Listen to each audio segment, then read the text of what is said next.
I'm gonna be honest here, this was not in the cards for video topics that I thought we would be exploring here on the YouTube channel. I like to make videos once in a while talking about rejected trade ideas, things that floated around from years prior that we could bring up in 2023, because it's nice to see, hey, PK Subban could have been an Oiler, or Leon Draisaitl could have been a Canadian, and you could, try to reflect on everything that could have changed since then. And even though we have made our fair share of videos about different rumors around the NHL from the past few years, this one is a little bit before my time. And I'm not just referring to my time as a content creator here on YouTube, but my time as a hockey fan, period. I think a lot of y'all know this, but I was really getting into hockey in 2010-2011. That's when the Canucks went to the finals. Of course, I am here in Vancouver, so the Canucks were a pretty big deal back then. But today's trade idea, or rejected trade idea, I guess you could say, takes place 1 year prior to my humble beginnings as a regular hockey fan in the city of Vancouver. We're talking today about the Tampa Bay Lightning and the New York Rangers, and one of the many trade ideas that surfaced regarding these two teams. Nowadays, you can talk about the Ryan McDonoughs of the world, the JT Millers, the Marty St. Louis, the Ryan Callahans. Nemesnikov is in there too. There are a boatload of guys that have been swapped around from the Rangers and the Lightning the past decade. But one of the names that was apparently involved in these discussions back then was Steven Stamkos. Now, Stamkos, I think most people can recognize as one of the top players in the entire league. 33 years old right now, 6'1", 194 right-handed center winger, signed till the end of 2024, making $8.5 million a year. Now, whether or not he re-signs with Tampa Bay, who really knows, who really cares? It would be probably more likely that he does stick around in Tampa, considering there was an entire conversation about his free agent status 6-something years ago when everybody was speculating that he'd be going to Toronto. But that, of course, did not happen. Stamkos was the first overall pick back in 2008 and made his NHL debut immediately after. His sophomore season in the NHL was where he really broke out, getting 95 points in 82 games played, 51 goals on top of that. Now, for Stamkos, interestingly enough, sure, he had 95 points and 50 goals back then. He was a superstar in the league at that point. He also hit 60 goals in 2010-2011. But this 97-point marker that he had in this time frame was not beaten out by any succeeding Stamkos season until 2018-19. There was a limbo period where Stamkos was playing a lot fewer games, he was injured here and there, he would still produce when he was playing, and they ended up winning 2 Stanley Cups on top of that. But Steven Stamkos has been just one of the top goal scorers every single year, 100-point guy in 21-22, multiple 40-goal years, the 60-goal year, of course, and then 50-goal years on top of that. Even last season, he had 84 points in 81 games played. 50 assists, too, so he's really starting to bolster up that playmaking side of his game recently.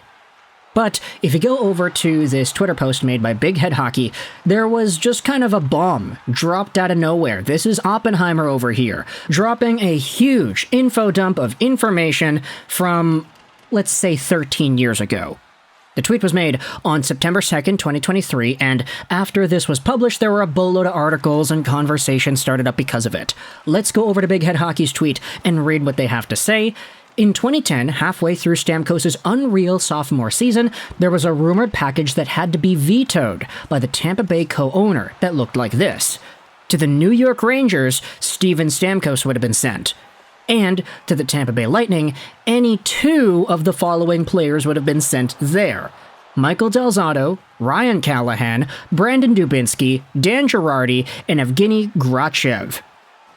This, of course, is not a Stamkos for 5-player deal. This is a Stamkos for 5 players pick 2.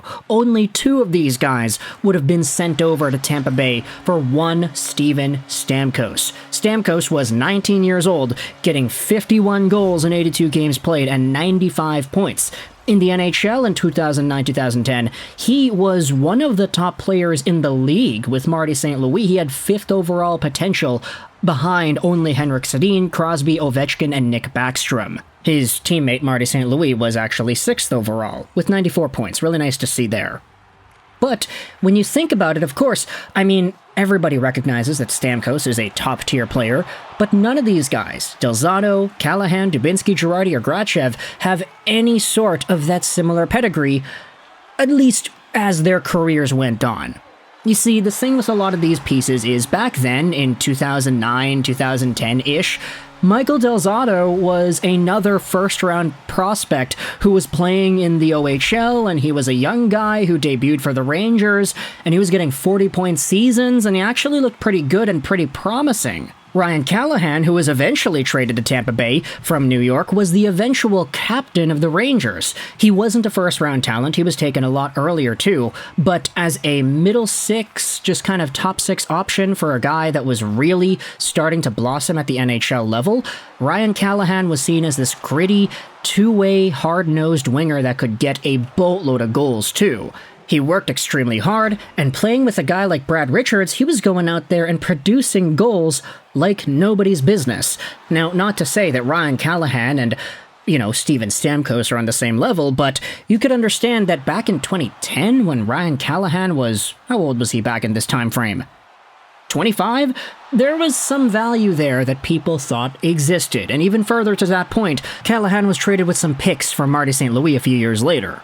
Go over to Brandon Dubinsky, and this is a guy whose name I haven't heard in a long freaking time, but hey, he was also a very capable middle-to-top six center that was producing a lot of points with the New York Rangers. He also had a boatload of penalty minutes. He was an agitator as well. Add on the other two guys here, Dan Girardi, who is always seen as more so of a shutdown guy. I mean, Girardi definitely had his... let's just say bad moments towards the end of his career. He was not really aging all too well as he got older, but Girardi, for a good chunk of his earlier years, was a pretty solid guy who could get some points, also be a very good defensive presence, and he stuck around with the Rangers forever, like a decade plus with that team. Meanwhile, you have yourselves all the scenarios underneath that would have played out differently if this trade had happened. Big Head Hockey does a boatload of work in just kind of saying everything. The 2014 finals would have easily gone towards the Rangers, meaning Lundqvist would have had a cup, and the Kings would only have one cup in the cap era. If Stamkos was on the Rangers, New York would get their first 60-goal scorer in franchise history. Meanwhile, on the flip side, Tampa Bay probably would not see too much success without Stamkos in the mid to late 2010s. The Rangers probably win the conference finals over Tampa in 2015, and they get back-to-back finals runs. If Lundqvist ends up going to the finals and winning these cups, he's probably widely considered a top 5 to top 10 goalie of all time. The 2021 Cup for Tampa also doesn't happen with this scenario playing out, even without Stamkos. You gotta remember, the 2020 Cup, that's the one where they had no Stamkos and he only played like one shift and he scored a goal. 2021, you had Stamkos in the lineup, he was pretty good, and it says here that Dallas might win the Cup, but I mean... look, they played Montreal in 2021, so this tweet is actually kind of wrong. Derek Stepan might reach the all-time Ranger status if he played with Stamkos his whole career. Rick Nash likely never becomes a Ranger. Buchnevich wouldn't be a Ranger either, as his pick was a part of the trade. There are a lot of implications as to this entire trade idea. And people went out there and kind of memed on Big Head Hockey afterwards, saying, oh yeah, you're spreading misinformation. But they actually backed it up and said this. Here's an article citing then GM and president of the Rangers in 2010, who said that they had a deal in place where they shook hands on it. And linked is an article from the New York Post written by Larry Brooks from April 4th, 2010. The Rangers had a done deal for Stamkos. So, there you go.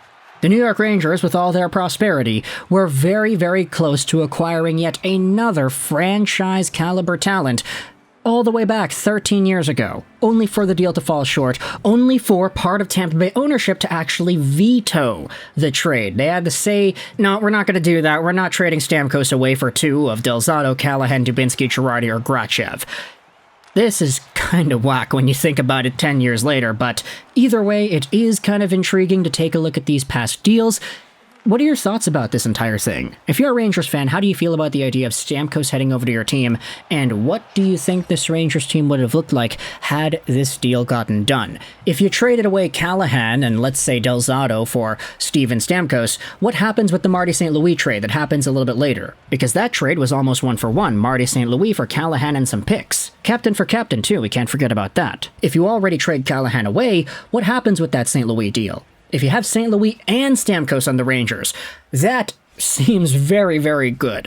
But let me know your thoughts either way in the comment section below. How do you feel about this trade idea? I hope you enjoyed this video. And Bye.